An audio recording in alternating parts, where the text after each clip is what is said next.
All right, everybody, welcome back to the Odin Development Sports Show with our next sit down. This is going to be a special one for me, and it's going to be the first part of a series. So this is going to be the Navy Rugby Odin Development sit down series, and we're starting off here with a good friend of mine. We've been together for the last 10 years between work and school and rugby.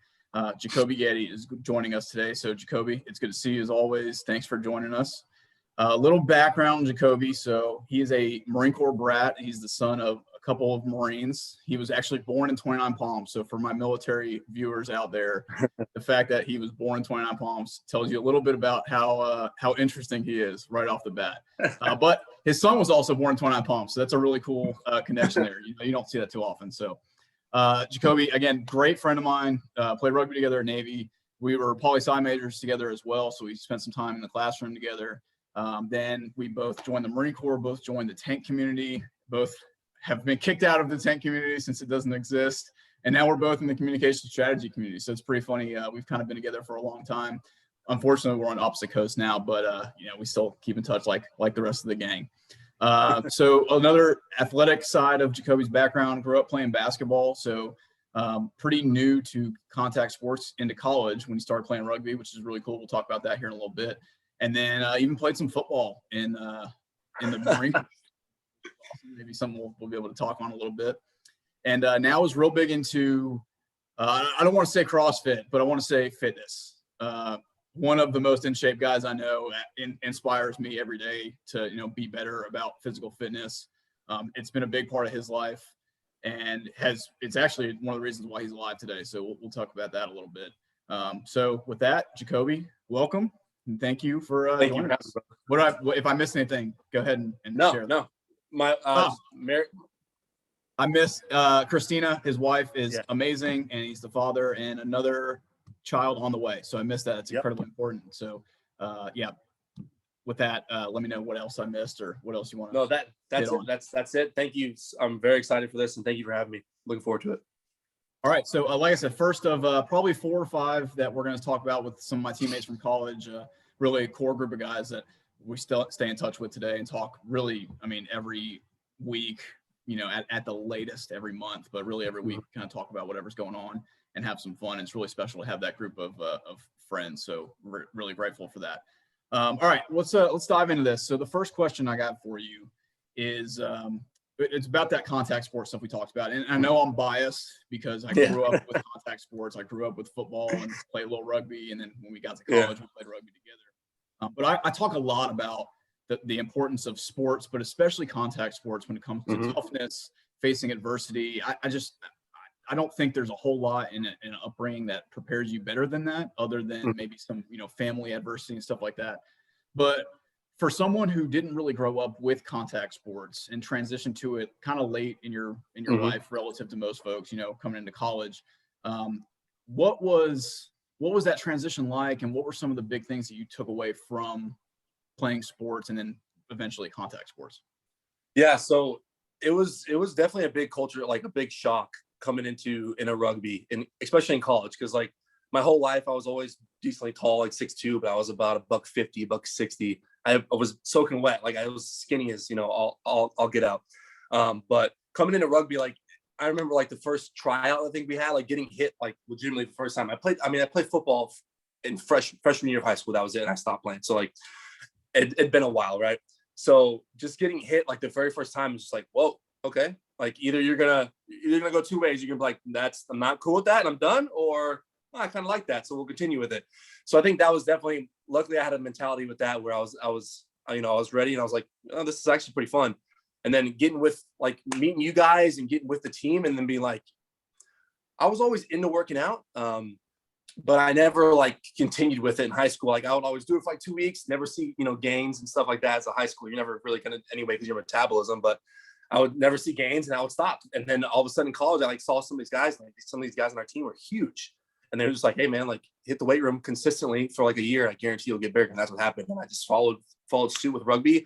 And once you get a little bit bigger too, you're a lot more confident out there on the field, and getting hit isn't that big of a deal when you're not just bones and, a little bit of skin.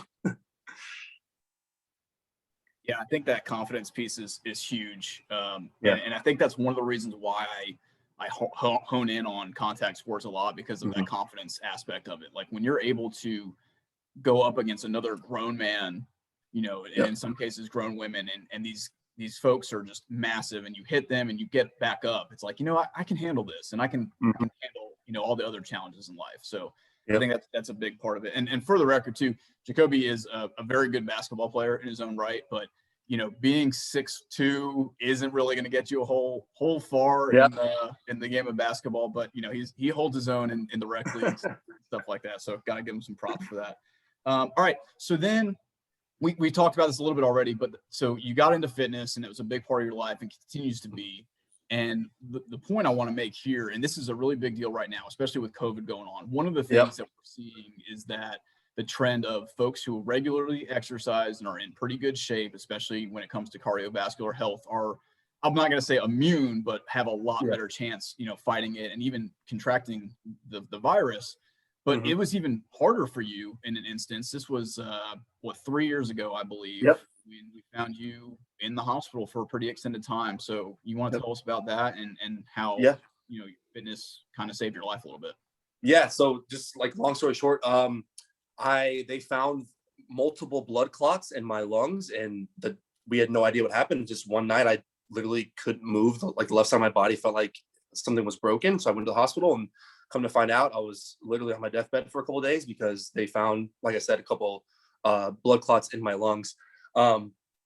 It was, the doctors still to this day had no idea what it was from. I was on anticoagulation, blood thinner medicine for 6 to 8 months. And then luckily I was able to get off and stay in the military. But the reason I think I was able to recover was, like you talked about, was just being healthy and working out. And I think that comes from a great background of us with rugby, with the Naval Academy, and with the military in general. Like, we're always in shape. But I think that really helped me get through that, because I was only in the hospital for like a week and a half, 2 weeks, but like coming out of the hospital, it was rough for like the first 2 weeks coming back home. But I know if I would have been, overweight, or maybe, not taking care of myself over the years, that would have been a lot more rougher. And maybe who knows what would have happened with my health. Maybe I would still be on blood thinner. Maybe I would never have gotten off the medicine. I would have been out of the military. So I think it definitely is a big thing, especially with nowadays with COVID-19. Like, what you can say what you want about the disease or about about COVID and all that, but it doesn't seem like a lot of issues are coming to people that are in shape. Like when I was down in Georgia, we were at in my gym in Georgia, and sometimes there was 50 people in the gym. No one's wearing a mask. And this was, 6 months after COVID first released in the United States in March. And there's people wearing masks. People weren't wearing masks, but there was no one getting sick. Like, and I don't know if maybe that was just the luck of the draw with the gym, or if legitimately like people that are healthy weren't catching COVID-19. So I just think it's very important that as a society, obviously we see with obesity already before any COVID-19 instances in the United States, we see how big obesity is. But I think it's very important that we stay healthy, because stuff like this can happen. And a lot of folks that we know that already have a healthy background are fine. Like, we probably have had COVID-19 over the last year. We don't know, but like, we never got symptoms. So, and that's probably what it's worth. We don't condone anything like not mask wearing or anything like that. We're completely neutral. I just want to point out the importance of being in shape and how much of an impact it can have on you. And in your case, obviously a little bit at the extreme end of the spectrum, but certainly had a big part of, your life and being here today. I don't know. Yes. I'm sure that somebody told you this, but I know, like, when I came to visit you in the hospital, what the doctor told me is that 3 out of 5 of your lobes were not working in your lungs. Yeah. And if it wasn't for you being so physically fit, the other 2 wouldn't have been able to give you enough oxygen. So just that's basically saved your life, that your lungs were so strong. So that's pretty remarkable. And again, far end of the spectrum, but shows the importance of being in shape. So that's like the physical importance of being fit and being in shape and stuff like that. But, talk to me about your mental health and what working out does for that. And we've talked a little bit about confidence already. I'm sure that's a big part of it. But, what does it do for you, either in, your personal life, professional life, to know that, you are in shape and you're dedicated to that? I think it's very important. Like, if there's days that go by, like we're here in this hotel for school that I'm at right now. We're in ROM for 8 days, and like we weren't even supposed to go outside. And like to your vehicle, because I had weights and stuff in my vehicle. So there's like 5 days in a row I didn't work out besides a little treadmill downstairs in the hotel. And you just go like stir crazy. Like it's like you start like mentally, you start getting like, I don't want to say like fully depressed, but you start getting, upset, like, oh, this sucks. And like, I don't understand. It's hard for me to like to try to grasp that people like don't do it on a regular basis, because when like after working out, like if I've had a long, stressful day or a long day in the classroom, like here at school, like I have to go work out. Just like either that or I'm gonna go sit back in my room for the rest of the night. And it's just, it gets very boring. It's not good for the mental state like you talked about. And I think it's very important that as a society we get after that. And if that means you walk, going for a 30-minute walk or a 20-minute run, like anything will help you long term. And I think that's a lot of the things that we're seeing in societies as well, with people, being cooped up in the house and not getting that like physical release. There was a lot of mental issues that we saw across America, and that's very unfortunate. But maybe, if they could have, focused on maybe just small things like walking or running, or small workouts like we talked about, maybe that could have solved some of those mental issues. Yeah, no, that's definitely huge.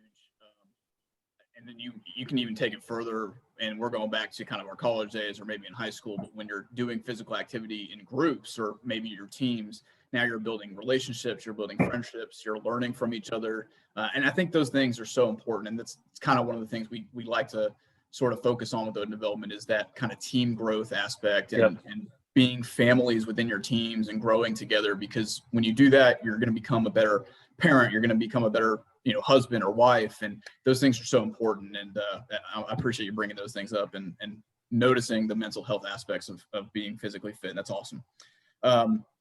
So speaking of fitness, and I know you're actually studying fitness even more now in a little bit higher education.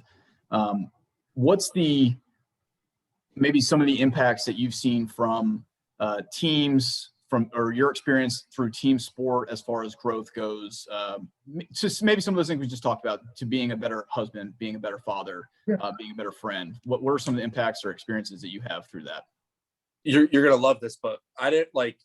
So I was, I lived all over the country, but I moved from Minnesota to North Carolina. So moved to the South the first time in 8th grade. And I'll never forget our very first day of like football training camp or whatever it was, like summer camp. And one of the coaches asked me a question, and I was like, I don't know. I just answered yeah or whatever. And he's like, "You mean sir?" And I was like, I don't, sir, like that wasn't a thing up north. Like, of course I'm respectful to my parents, but I never called my dad sir. And then I moved down to the South, and everything is just like, sir, yes, sir, sort of like you're in the military. And that like right there, like opened my eyes, and I was just like, wow, like immediately, not that I didn't have any respect for like older people or people in positions of authority, but just as soon as I moved down to the South, it was like, it was a giant wake up call for me. And it really helped me like long term, because like now, no matter what, like if it's a waiter, someone that's in a position that's giving me a service or helping me with something, I'm gonna say yes, yes sir, yes ma'am, even if they're probably the same age or younger than me. That's just a respecting that I gathered from moving out of North Carolina. But I think it's learning the respect thing, and just the dedication and like the teamwork. It's always helped me, and it's taught me to be a better person. And then even in college, like with the rugby stuff, like being around guys that are of the quality that you guys were as my teammates, and it just teaches you like right then and then how to be a good person and how to be a man. Essentially, like you grow up quick, and you learn how to be a man, and that'll help me tremendously with my marriage and with being a father too. It's just, you just look back on instances like that with in high school, middle school, and then in college, obviously when we actually grow up and become men. You learn a lot from just being on a team and being, going through hardships together. Because once you go through stuff like that, like some of those mornings that we're going through and we're physically just, getting destroyed.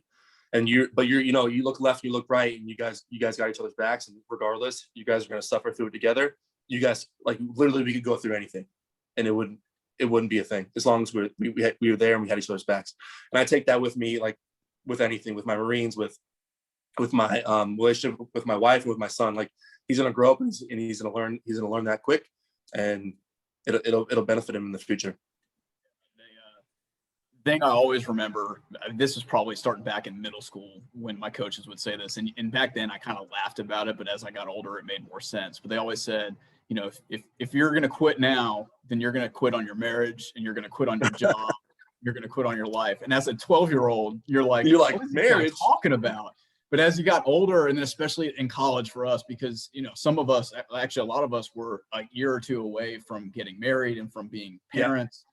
And you start thinking, you're like, gosh, I need to get through this. I have friends here. I have support, and we're going to get through this together. And that's exactly how life is, right? Like you might be dealing with something, you know, with your family or in your professional life, but you know that you're going to get through it because you got so many good people around you. And I think that's really special. And that's one of the things I cherish the most about, especially our team, because we have so many good guys that we grew up with and, you know, played with. And, you know, you think about those times when you're in the second half of a sevens tournament and it's the third game of a day and you're smoked. I mean, you probably ran, you know, 15 miles already by that day, and you're just so smoked, but you look to your left and you look to your right, like you said, and you're like, God, I've got to dig deep for these guys because it's my family. And I think that means so much.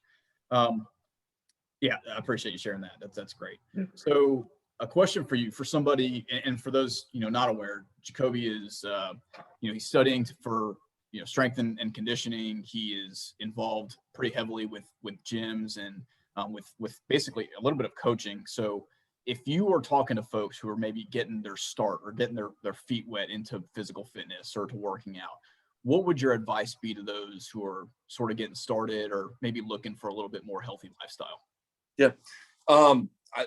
I think you just, number one, you just got to be devoted. Like we talked about, you're not going to see, you know, like gains or like, you know, weight loss or muscle definition. Like I was, you know, naive in the beginning where I thought, you know, it would happen overnight or like in 2 weeks, 3 weeks, but it's hard work. Like everything in life, if you want to get to be at your peak, your peak body, essentially, it's going to be hard work.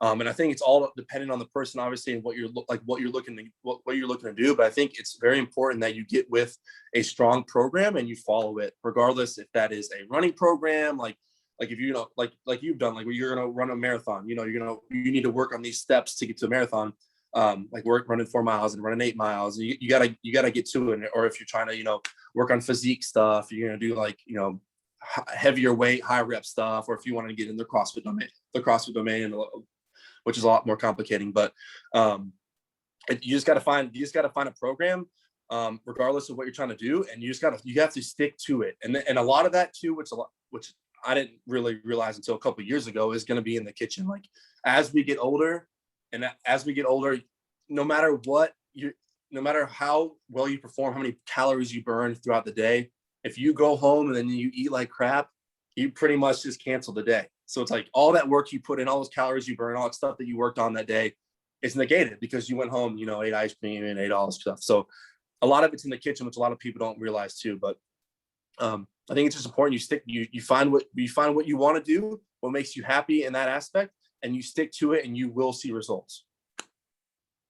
Kitchen thing is a big part of it. As much as you know, guys want to go to the gym and throw weights around and stuff, which is great, and like you said, go for runs and all that stuff, it's great. But if you don't, you know, stick to a food program of some sorts, then it's going to go out the door. And then, yeah, really, really good advice, as well as, and you said it earlier, just start doing something. And if it's just walking, I think that's really important. I know I had a really good friend growing up who, you know, his dad was battling kind of some heart problems. And just to get in shape, he started just walking. And he did that for a couple of years, and he lost, I mean, tens of pounds, right? I mean, I think he went from about 300 to 200, maybe 220 just by walking, and then eating right too. So, you know, you add those things together, just being active and eating the right way, it can do wonders. And then, you know, we've already talked about the importance of being fit. So those are awesome things. All right. So last, you know, planned question really here is, through sports, through the service, whether that was, you know, high school, college, whatever, what are the maybe a experience or two or a moment or two that have really shaped you, and then some of the lessons, the most important lessons that you've learned from those that have made you who you are today? Okay, so what has shaped me to kind of like either through sports or through anything essentially? Yeah, we'll stick with sports first. Okay. Oh, that's tough. I mean, honestly, like I know we talked about this obviously, a couple times throughout this brief right here, but I think like coming into the Naval Academy, like obviously I wanted to do something. I didn't know exactly what. I've always just wanted to serve the military just because my parents both are Marines. And I think literally just meeting with, which I'm sure you're going to interview, David Dolinar and Brian Roby, like both of them were legitimately, I saw them in the hallway there in my company and they was like, hey man, like you want to come out for rugby? And I was like, I have no idea what that is at all. But sure. Yeah, let's try it. So just that instance right there, like literally shaped my entire time. The amount of people I met, like I had buddies that were in my company that didn't play sports or didn't play rugby. But once I actually made a relationship with them and they told me to come out for the rugby team, like my life has changed. And I have no idea how the Naval Academy would have been, like if I would have enjoyed it. Like now thinking back on it, like I miss the Naval Academy. I loved it. It was a great time. Like I want my son to go there. But like if I didn't play rugby, if I didn't, meet them, or if I happened to be in a different company, whatever happened, maybe I wouldn't have enjoyed it as much. Maybe I wouldn't look back on it and think, like, wow, I was very lucky to go to an institution like that. And I would never make friendships like that ever again. And maybe that wouldn't happen if I didn't play rugby. And that's the way I look at it. And I devote a lot to rugby, and it was a great time. But I think that's probably like a big instance for me. And it happened later in life, but that was definitely a big instance for me. I look back on mine, and I'm not sure if I'm willing to say that I enjoyed it being there.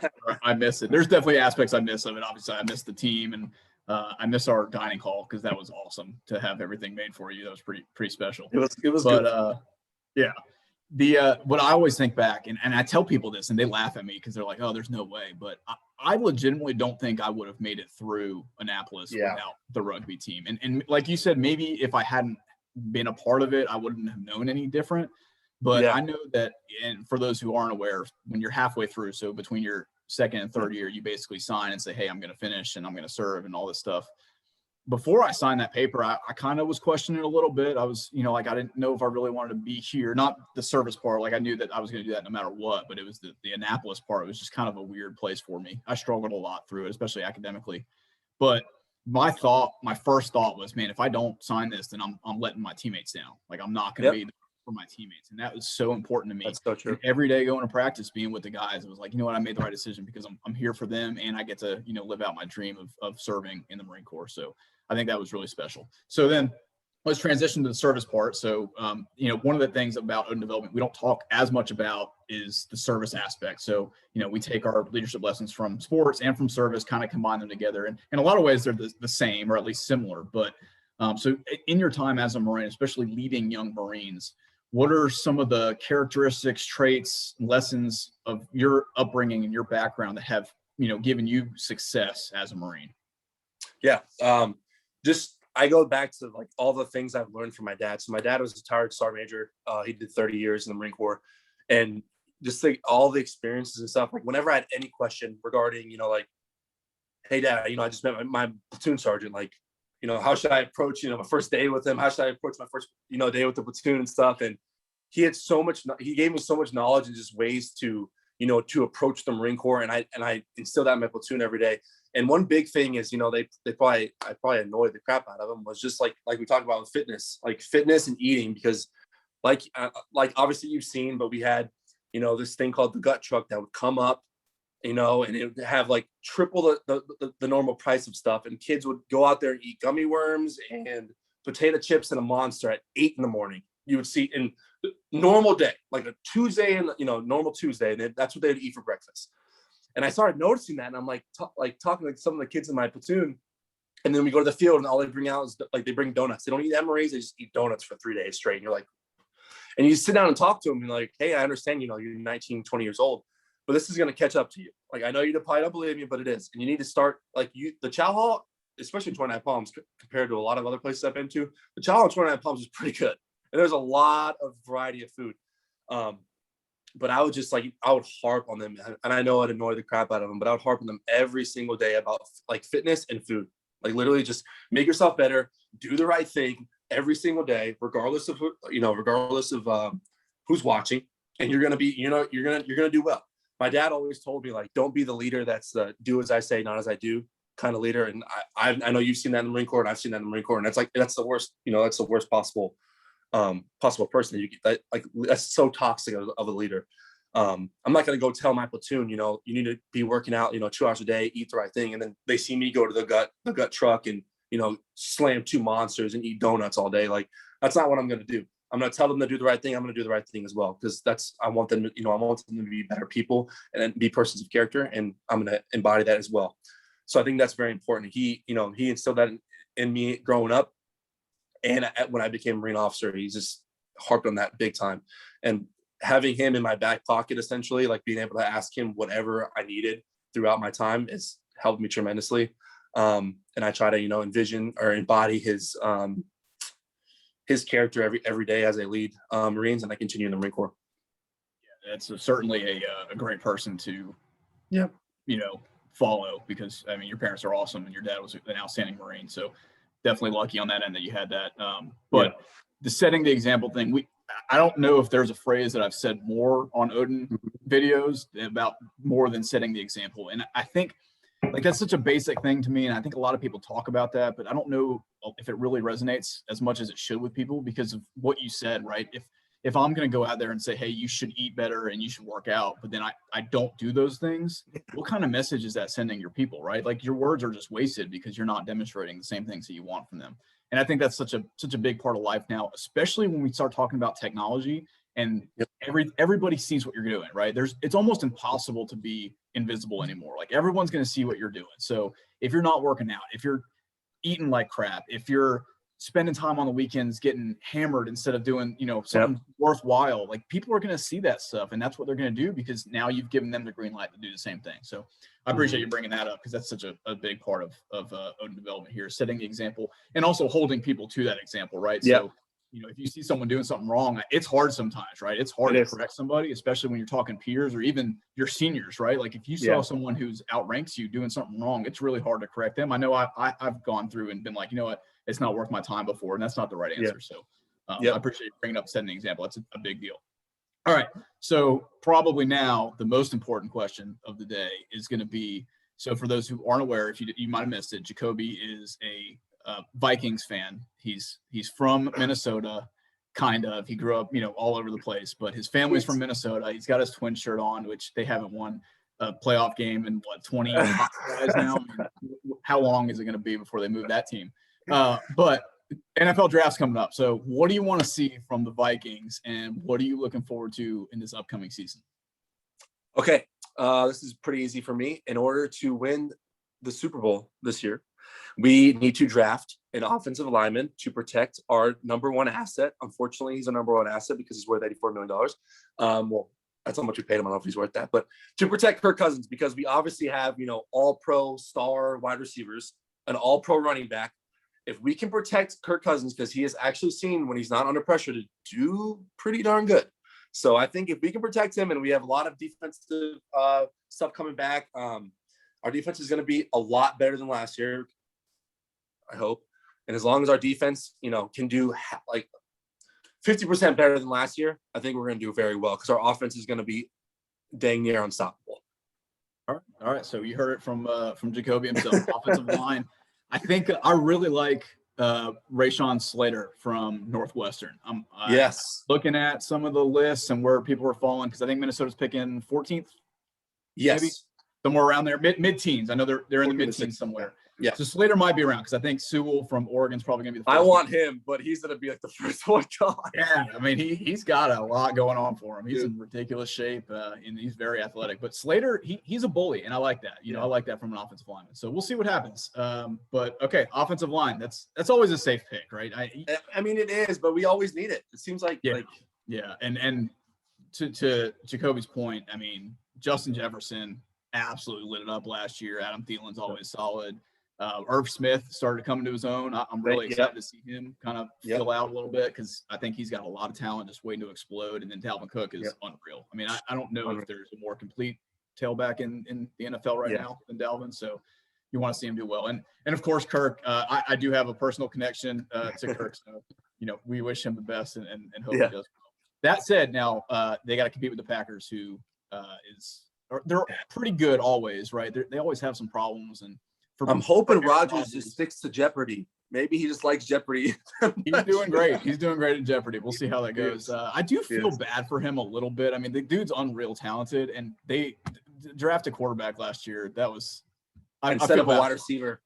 Yeah, they could definitely use somebody. And Devontae Adams is so fun to watch. That's he's who I could watch unguardable all day long. Yeah, it's unreal. So, all right, we love talking sports. We love talking X's and O's. But the point here of Odin development is leadership development, and we got a lot of great lessons from Jacoby today.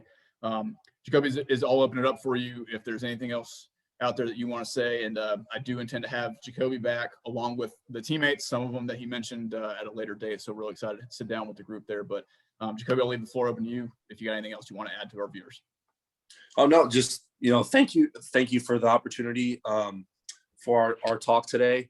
I love what you're doing with the Odin development. It's awesome seeing your videos on Facebook and seeing the other couple of interviews you have. I know you had Colleen Rainoff on there, and I know her obviously from the Naval Academy. It was cool to see her on there and you guys talk on there.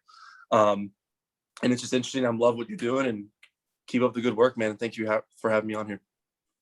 I appreciate that. It means a lot. And for all those out there, I've talked about this on a couple of videos and some of the articles I've written for Odin, but I think we do a pretty poor job of telling people, that they have had an impact on us. And I think we wait till it's too late to kind of say, hey, this person had a big impact on my life. But Jacoby continues to impress me, inspire me, and everything he's doing, professionally, personally, is always an inspiration. He makes me want to work out even more than, I already do, because he's in such good shape. So I appreciate that from you, Jacoby. And thank you for sitting down with us. And as always, for our viewers and supporters, we appreciate all the support, appreciate all the help.